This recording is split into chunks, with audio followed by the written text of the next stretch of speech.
हाँ आज्ञा जुहार मुई गैतला नीरज जोड़ कहूचे नुआ बरस उपलक्षे ई जेन गीत गाई छे सब लभर बॉय मन कर लगी सब लभर बॉय माने सुनले बहुत बहुत भल लगवा इटा मोर आशार विश्वास। जुहार ई गीत के लेखी छे और गाई छे मुई नीरज जोड़ मोर संगे गाई छन मिस मानवी। ई गीत के संगीत रे सजे छन सातपुर रो समूह तांडी। ई गीत रे म्यूजिक अरेंज करी छन कुना दादा। ई गीत के सहयोग करी छन बलांगीर रुमकुजुमा ऑर्केस्ट्रा मेलोडी मैनेजर जे अछन वरुण दादा।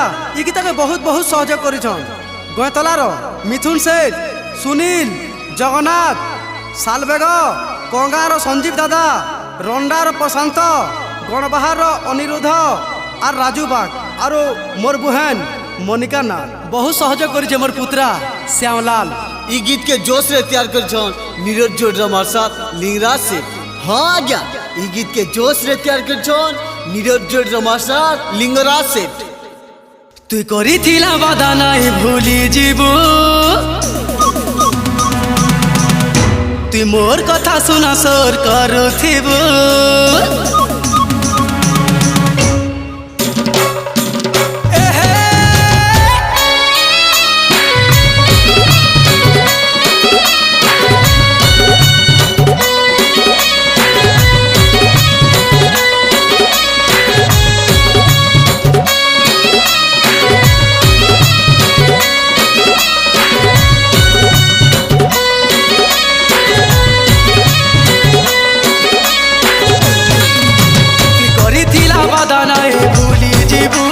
मोर कथा सुना सोर करी थीबू हे हे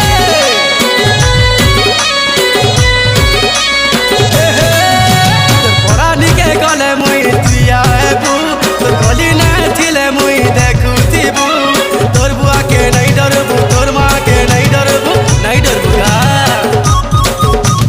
तोर माई के नहीं डरबू तोर मामू के नहीं डरबू नहीं डरबू कहा के गा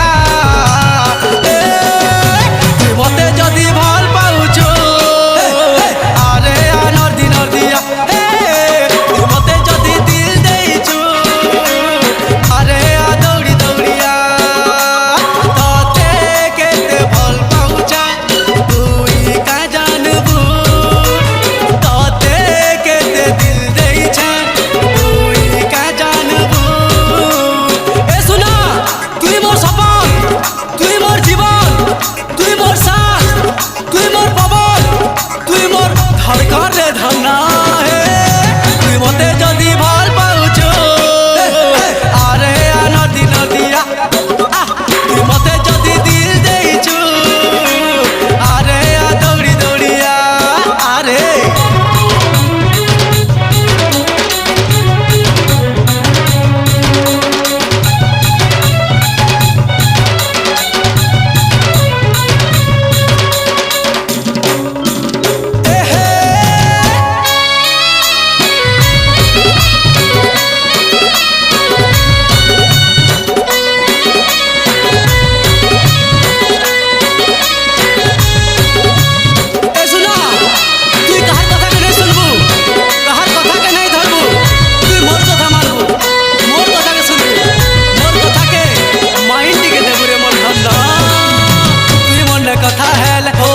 देखू दिल मोर घरे गाली हेबे मोर घरे रिश्मी हेबे कहर कथा के तुई नहीं सुनबू जानू कहर कथा के तुई नहीं सुनबू गा तुई मते नहीं देखले ओई तते नहीं देखले ओर बाए बाए करसी मते पागल लागुतिसी मुई दुल्हा हेले तुई दुल्हन हेबू मुई तोर बारे तुई मोर बारा मुई तोर पगली तुई मोर पगला। अरे भल पाउछु मते डरू ज्वार कहा के रे मोर धन्ना। मिले हो तुम हमको बड़ी नसीबों से चुराया है मैंने किस्मत की लकीरों से। तुई मते जदि भल पाउछु अरे नर्दी नर्दिया अरे तुई मते जदि दिल देइछु अरे दौड़ी दौड़िया हे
के जुदा भी ना जुदा हो सके तुई मते जदि भल